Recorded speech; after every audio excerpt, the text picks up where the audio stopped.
નમસ્કાર વિદ્યાર્થી મિત્રો, ભાગ 2 ની અંદર શરૂ કરીએ નવું ચેપ્ટર નંબર 5 ધંધાકીય એકમોના નાણાકીય પત્રકો અથવા એનું બીજું નામ છે હિસાબી પત્રકો. એનો વિડિયો લેક્ચર નંબર 1. ધંધાકીય પત્રકો, નાણાકીય પત્રકો કે હિસાબી પત્રકો એટલે આપણે જેને વાર્ષિક હિસાબો કહીએ છીએ તે. વાર્ષિક હિસાબ અને નાણાકીય પત્રકો બંને એક જ છે. 11મા ધોરણની અંદર ખૂબ જ મહત્વનું ચેપ્ટર એટલે આ વાર્ષિક હિસાબનું ચેપ્ટર.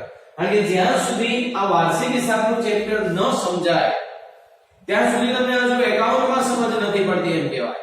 અને 12મા ધોરણની અંદર આપણો જે પાર્ટ 1 ભાગ 1 છે એની અંદર મોટા ભાગે આ વાર્ષિક હિસાબને લગતી માહિતીઓ જ આવશે. એટલે બરાબર ધ્યાનથી સમજો. જો આ ચેપ્ટરની અંદર સમજ ન પડે, આ ચેપ્ટર તમે ક્લિયર નહીં કરો તો 12મા ધોરણની અંદર મુશ્કેલી થશે. એટલે આ વાર્ષિક હિસાબનું ચેપ્ટર છે એ ખૂબ જ મહત્વનું છે. બરાબર? પરીક્ષાની અંદર આપણે 12 ગુણનો દાખલો આમાંથી પૂછાશે. 12મા ધોરણની અંદર 11 ગુણમાં આમાંથી દાખલો પૂછાશે. એટલે અહીંયા તમે જે આ વાર્ષિક હિસાબ ભણવાના છો સેમ એવું જ 12મા ધોરણની અંદર આવશે. અને બીજા ચેપ્ટરો પણ 12મા ધોરણના આને લગતા હશે.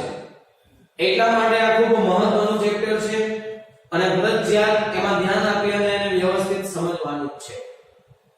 તો શરૂ કરીએ આપણે ધંધાકીય એકમોના નાણાકીય પત્રકો. વાર્ષિક હિસાબ એટલે શું? તો આપણને ખબર છે કે આપણે નામું શા માટે લખીએ છીએ? તો નામું એટલા માટે લખીએ છીએ કે આપણી પાસે દરેક વ્યવહારોની માહિતી રહે. આપણે જરૂર પડે ત્યારે માહિતીનો ઉપયોગ કરી, એનું અર્થઘટન કરી, વિશ્લેષણ કરી અને નિર્ણયો લઈ શકીએ. તો માહિતીનું અર્થઘટન, વિશ્લેષણ કરવું એટલે શું?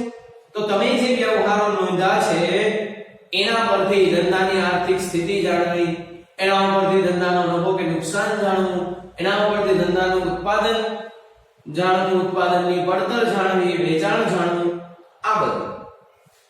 તો કોઈ પણ વ્યક્તિ જ્યારે ધંધો ચલાવે છે, એનો બિઝનેસ કરે છે ત્યારે એને જાણવાની ઈચ્છા હોય કે વર્ષ દરમિયાન એ કેટલો નફો મેળવે છે અથવા તો કેટલું નુકસાન થાય છે. તમે ધંધો ચલાવતા હોય, તમારું વર્ષ પૂરું થાય એટલે તમને એ જાણવાની ઈચ્છા હોય કે મારા ધંધાની અંદર નફો થયો કે નુકસાન થયું. તો આ નફો નુકસાન જાણવા માટે વાર્ષિક હિસાબો બનાવવા જરૂરી છે.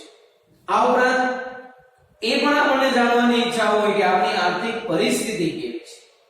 તો આર્થિક પરિસ્થિતિ જાણવા માટે પણ આ વાર્ષિક હિસાબો બનાવવા જરૂરી છે.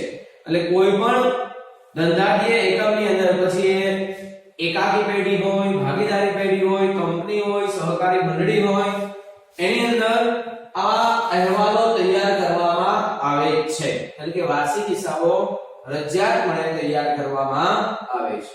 બરાબર છે? તો પછી આ જે નાણાકીય પત્રકો જેને આપણે વાર્ષિક હિસાબો કહીએ છીએ એટલે શું, એનો આપણે અર્થ સમજીએ. નાણાકીય પત્રકો ધંધાકીય એકમની વિગતવાર નાણાકીય પરિસ્થિતિ દર્શાવતો વ્યવસ્થિત રીતે તૈયાર થયેલ અહેવાલ છે. નાણાકીય પત્રકો શું છે? તો ધંધાકીય એકમની વિગતવાર નાણાકીય પરિસ્થિતિ દર્શાવતો અહેવાલ. આપણા ધંધાની અંદર આપણા નાણાકીય વ્યવહારો કેવા પ્રકારના છે, એ નાણાકીય વ્યવહારોની આપણા ધંધા ઉપર શું અસર થાય છે. બરાબર છે? તો આ નાણાકીય વ્યવહારોની વિગતવાર પરિસ્થિતિ દર્શાવતો અને પાછો વ્યવસ્થિત રીતે તૈયાર થયેલો અહેવાલ છે. ટૂંકમાં નાણાકીય પત્રકો એ આપણા ધંધાનો નફો નુકસાન કે આર્થિક સ્થિતિ દર્શાવતો અહેવાલ છે. એટલે કે વાર્ષિક હિસાબ પરથી તમે તમારા ધંધાનું પરિણામ અને ધંધાની આર્થિક સ્થિતિ જાણી શકો. હા, આ ઉપરાંત હજુ વાર્ષિક હિસાબ પરથી જુદા જુદા તમે અહેવાલો તૈયાર કરી શકો, જુદા જુદા ગુણોત્તરો તમે મેળવી શકો, તો હજુ તમને નિર્ણય પ્રક્રિયામાં થોડી વધારે મદદ મળશે. બરાબર છે? નાણાકીય પત્રકોમાં નીચેના બે પત્રકોનો સમાવેશ થાય છે. નાણાકીય પત્રકો કેટલા છે? 2. કયા 2? એક છે વેપાર ખાતું અને નફા નુકસાન ખાતું. બીજું છે પાકું સરવૈયું. કંપનીની ભાષામાં વેપાર ખાતું અને નફા નુકસાન ખાતું સંયુક્ત હોય અને એને આવકના પત્રક તરીકે ઓળખવામાં આવે છે. પણ તમે એકાકી પેઢી કે ભાગીદારી પેઢી ચલાવો છો તો વેપાર ખાતું અને નફા નુકસાન ખાતું બંને અલગ અલગ બનાવવામાં આવે છે એટલે ખરેખર ત્રણ બને બે ખાતા વેપાર ખાતું પહેલું બીજું નફા નુકસાન ખાતું અને ત્રીજું આ પત્રક છે પાકું સરવૈયું એટલે આપણે 11મા ધોરણની અંદર નાણાકીય પત્રકોમાં ત્રણ વસ્તુ બનાવીશું પહેલું વેપાર ખાતું બનાવીશું બીજું નફા નુકસાન ખાતું અને ત્રીજું પાકું સરવૈયું સમજ પડી ગઈ એટલે આપણી દ્રષ્ટિએ તો ત્રણ નાણાકીય પત્રકો થશે ચાલો પછી નાણાકીય પત્રકોના ઉદ્દેશો શા માટે વાર્ષિક હિસાબો તૈયાર કરવા પડે એને કહેવાય નાણાકીય પત્રકોના ઉદ્દેશો પહેલું છે ધંધાકીય એકમનો કાચો નફો કે કાચી ખોટ જાણવા તમે જે આ વેપાર ખાતું બનાવશો ને એ વેપાર ખાતાનું પરિણામ શું આવશે કાચો નફો કે કાચી ખોટ એટલે પહેલો ઉદ્દેશ એવો થયો કે ધંધાનો કાચો નફો કે કાચી ખોટ જાણવા માટે વાર્ષિક હિસાબો તૈયાર કરવામાં આવે તો પ્રશ્ન એ થાય કાચો નફો કે કાચી ખોટ એટલે શું તો તમે જે માલ કે સેવાનું ઉત્પાદન કરો છો કે વેચાણ કરો છો એ માલ કે સેવાના આવક જાવકને કારણે જે નફો ખોટ ઉદ્ભવે એને કાચો નફો કે કાચી ખોટ કહેવાય એ જાણવા માટે વેપાર ખાતું બને પછી બીજું ધંધાકીય એકમનો ચોખ્ખો નફો કે ચોખ્ખી ખોટ જાણવા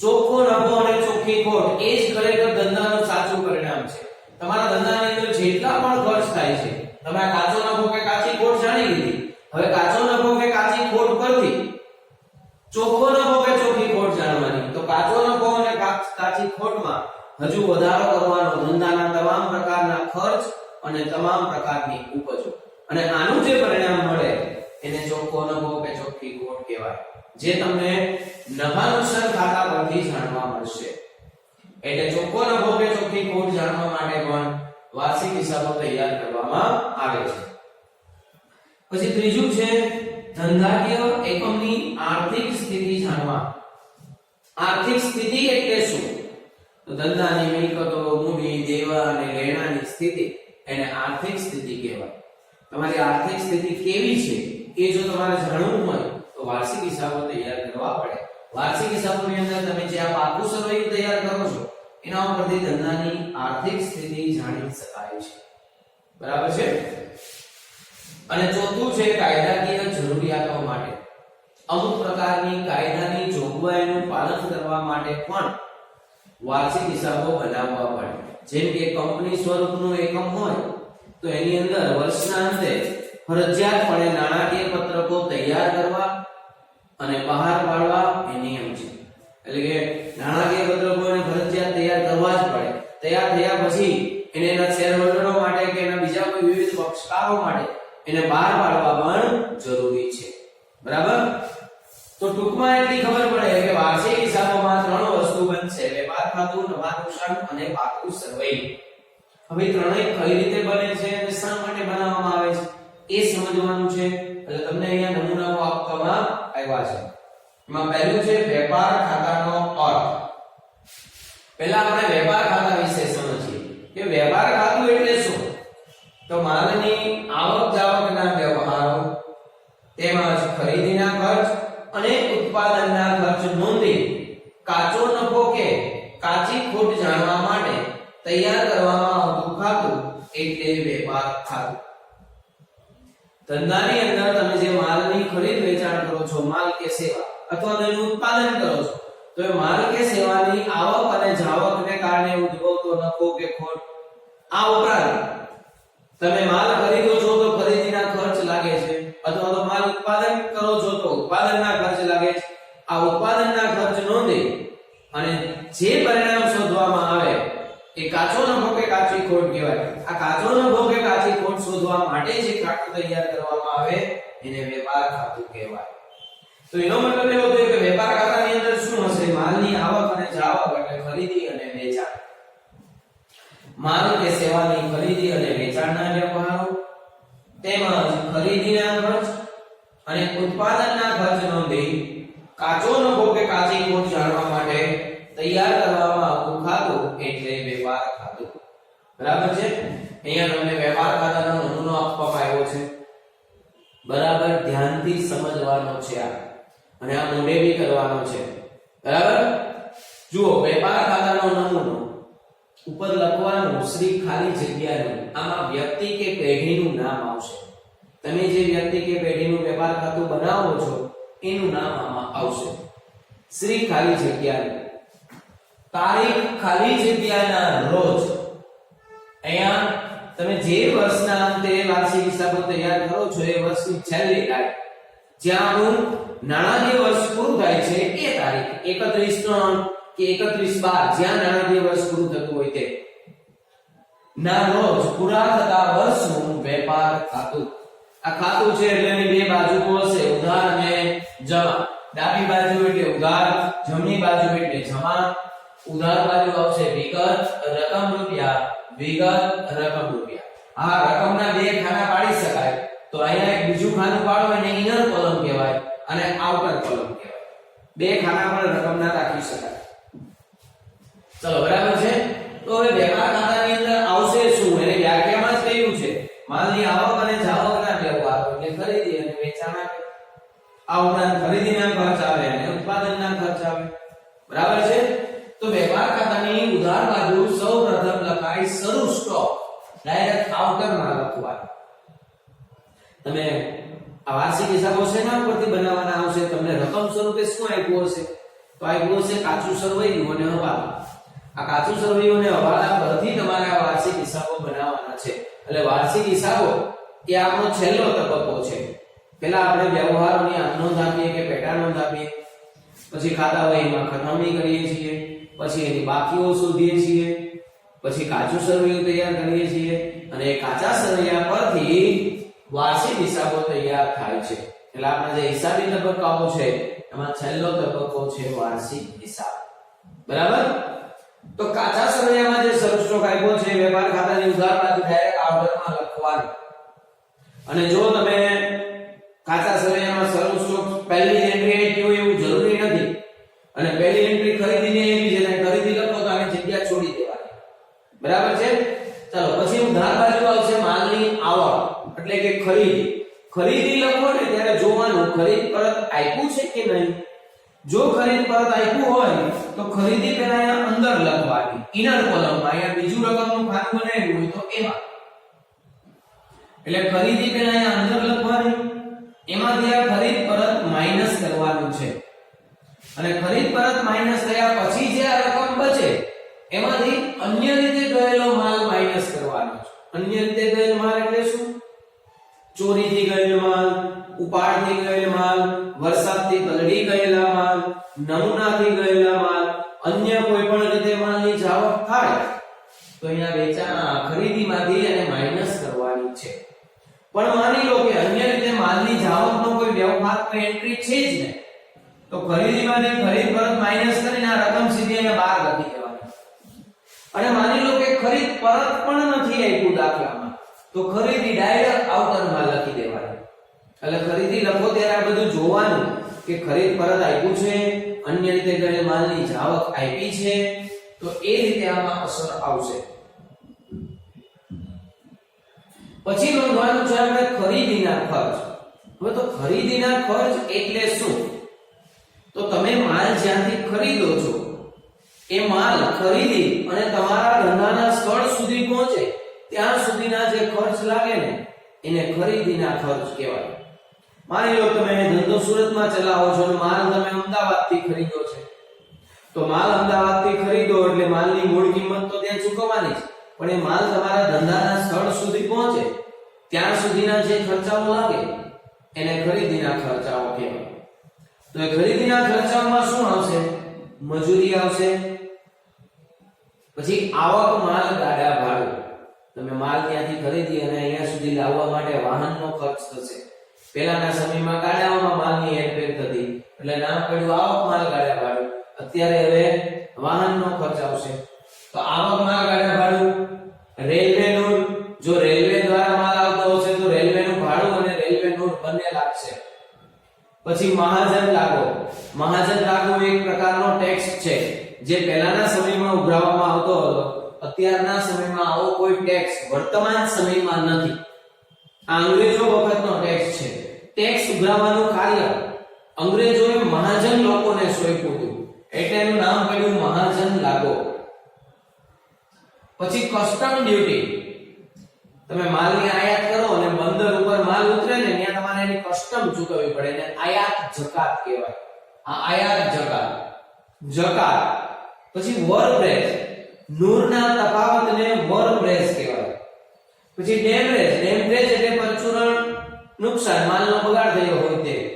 દરમાયો. દરમાયો એટલે દર માસે ચૂકવાતી મજૂરી. બરાબર છે. આ ઉપરાંત હજુ ડોક ચાર્જ, ક્લિયરિંગ ચાર્જ, ગોદી ચાર્જ, આ બધા જ ખરીદીના ખર્ચ છે. આ ખરીદીના ખર્ચ તમારે યાદ રાખવાના છે. ખરીદીના ખર્ચ વેપાર ખાતાની ઉધાર બાજુ પર લખાય. અહીંયા તમને અમુક નમૂના સ્વરૂપે અમુક ખર્ચ લખ્યા છે. ચોપડીની અંદર બધા જ ખર્ચાઓ આપ્યા છે. પછી ઉત્પાદનના ખર્ચ. ઉત્પાદનના ખર્ચમાં શું છે? ઉત્પાદનનો ખર્ચ એટલે શું? તો તમારા ધંધાની અંદર જે કાચો માલ આવ્યો છે એમાંથી તૈયાર માલમાં રૂપાંતર કરવા માટેના જે ખર્ચ થાય એ બધાને ઉત્પાદન ખર્ચ કહેવાય. ઉત્પાદન ખર્ચમાં આવશે રોયલ્ટી, કારખાનાના ખર્ચ. રોયલ્ટી એટલે શું? કાચા માલની ખરીદી ઉપર ચૂકવવી પડે. જેમ કે તમે ખાણમાંથી કોલસો કાઢો તો સરકારને એના ઉપર રોયલ્ટી ચૂકવવી પડશે અથવા તો ખાણના માલિકને રોયલ્ટી આપવી પડે. કારખાનાના ખર્ચ, કારખાનાને લગતું ભાડું, કારખાનાનો ઘસારો, કારખાનાનું લાઇટ બિલ, આ બધા કારખાનાના ખર્ચ કહેવાય. પછી બળતણ.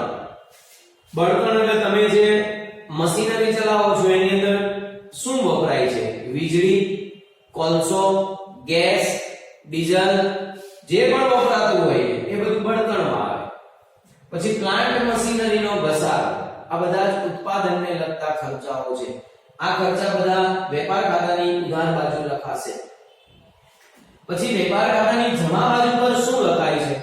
તો જમા બાજુ પર લખાય છે પહેલા વેચાણ. પહેલા વેચાણ આપણે ઇનર કોલમની અંદર લખીશું અને એમાંથી વેચાણ પરત માઈનસ કરી અને પછી રકમ આઉટરમાં જશે. પણ માની લો કે વેચાણ પરત નથી આપ્યું તો આ વેચાણ ડાયરેક્ટ આઉટર કોલમમાં લખવાની, ઇનર કોલમમાં લખવાની જરૂર નથી. પછી ભંગાર માલનું વેચાણ. તમે ભંગાર માલ વેચો હોય તો એ લખવાનો અને આ ખર્ચ તો જુઓ, શરૂ સ્ટોક અહીંયા ઉધાર બાજુ છે, આખા સ્ટોક અહીંયા છે, ખરીદી આ બાજુ છે, વેચાણ આ બાજુ છે. સમજ પડી ગઈ? આખું વેપાર ખાતું બની જાય પછી તમારે એનું પરિણામ શોધવાનું, જેને આપણે કાચો નફો કે કાચી ખોટ કહીએ છીએ. તો એ પરિણામ કઈ રીતે શોધવાનું? એટલે કે બાકીઓ શોધવાની. માની લો કે આ જમા સાઈડનો સરવાળો વધુ આવે છે તો આ જમા સાઈડનો સરવાળો અહીંયા લખીશું, એ સરવાળો આ બાજુ લાવવાનો અને એમાંથી આ બધું જ માઈનસ કરવાનું. ખરીદી, શરૂ સ્ટોક, ખરીદીના ખર્ચ, ઉત્પાદનના ખર્ચ, આ બધું જ માઈનસ કર્યા પછી અહીંયા જે રકમ બચે એને કહેવાય કાચો નફો. જમા સાઈડનો સરવાળો વધી ગયો, જમા બાકી આવી એટલે નફો કહેવાય. આ કાચા નફાનું શું કરવાનું? આને નફા નુકસાન ખાતામાં લઈ જવાનું. એટલે અહીંયા લખવાનું નફા નુકસાન ખાતે લઈ ગયા.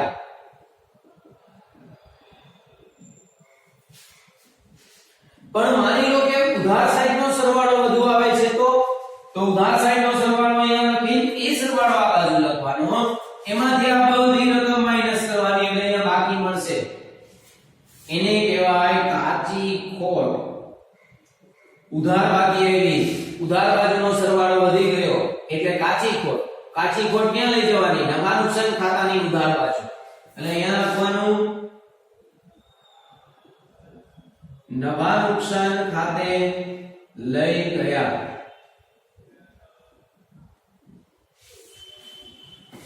ચલો બરાબર છે. કાચો નફો આવશે તો નફા નુકસાનની જમા બાજુ જશે અને કાચી ખોટ આવશે તો નફા નુકસાન ખાતાની ઉધાર બાજુ જશે.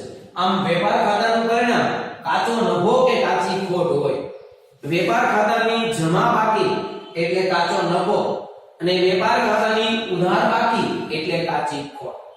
આ રીતે વેપાર ખાતું તૈયાર થઈ ગયું. અહીંયા પૂરું પણ થઈ ગયું. તમારે સંપૂર્ણ રીતે આ વેપાર ખાતું મોડેલ કરવાનું છે. ચોપડીની અંદર જેમ લખેલું છે એ રીતે મોઢે કરવાનું અને એને 5 વાર લખવાનું છે. જ્યારે અહીંયા સ્કૂલે બોલાવવામાં આવશે ત્યારે 5 વાર લખેલું માંગવામાં આવશે. સમજ પડી ગઈ?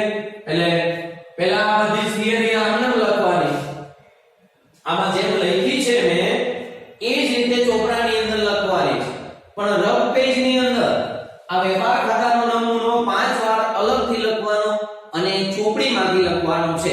એ તમારું હોમવર્ક. ઓકે, જય શ્રી કૃષ્ણ.